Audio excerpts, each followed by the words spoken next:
आज हम बात करेंगे 28th वीक ऑफ प्रेगनेंसी के बारे में। अब आपका थर्ड ट्राइमेस्टर शुरू हो चुका है। इस टाइम पे जो बेबी का वेट होता है वो 1 kg के अराउंड होता है। 38 सेंटीमीटर यानी एक बड़ी गोभी के बराबर एक बच्चा हो जाता है। बच्चे अब आंखें बंद खोल कर सकते हैं यानी ब्लिंकिंग स्टार्ट हो जाती है।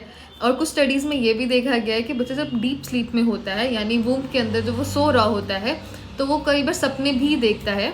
और साथ में कई रिसर्चेस ये भी बताती है कि जो बच्चे होते हैं वो इस टाइम पे अपने मदर्स के वूम में कुछ कुछ फेसेस बनाते हैं, जैसे जीभ बाहर निकालना, ऐसे करके कुछ गुफी फेसेस भी बनाते हैं। जब हम मदर्स की बात करते हैं तो इस टाइम पे कुछ लेडीज़ के अंदर आपको ब्रेस्ट में से कुछ फ्लूइड लीकेज सा महसूस होता है कि कुछ फ्लूइड आ रहा है, येलोविश फ्लूइड आ रहा है।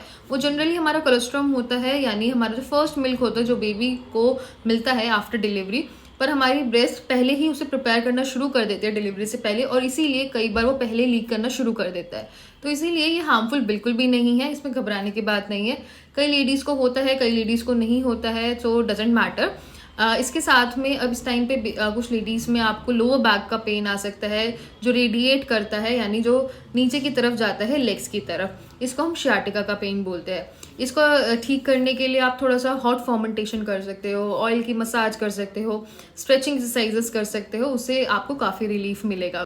अगर मदर का ब्लड ग्रुप नेगेटिव है और फादर का ब्लड ग्रुप पॉजिटिव है तो ऐसे में आपको एंटी-डी का इंजेक्शन लगवाना चाहिए क्योंकि RH इनकम्पैटिबिलिटी शो करता है। और साथ में इस टाइम पे आपको Tdap वैक्सीनेशन भी लगवाना चाहिए जिससे कि आपके बच्चे को और आपको डिप्थीरिया से, पर्टुसिस से और टेटनस से वैक्सीनेशन हो जाता है यानी उनसे बचाव होता है। और साथ में इस टाइम पे अपनी आयरन की कंजप्शन को भी अच्छा रखना चाहिए क्योंकि बच्चे को आयरन काफ़ी अमाउंट में चाहिए, काफ़ी अच्छे से ग्रो कर रहा है। आपको भी अपनी बॉडी में हीमोग्लोबिन भी बढ़ाना है क्योंकि at the time of delivery blood loss होता है, तो इसीलिए हमें अपनी बॉडी में आयरन की कंजप्शन इंक्रीज़ करनी है। इसके लिए आप दालें खाओ, आप छोले खाओ, राजमा खाओ और साथ में हरी सब्जियां खाओ, स्पिनच, पालक, ये सब चीज़ें खानी चाहिए।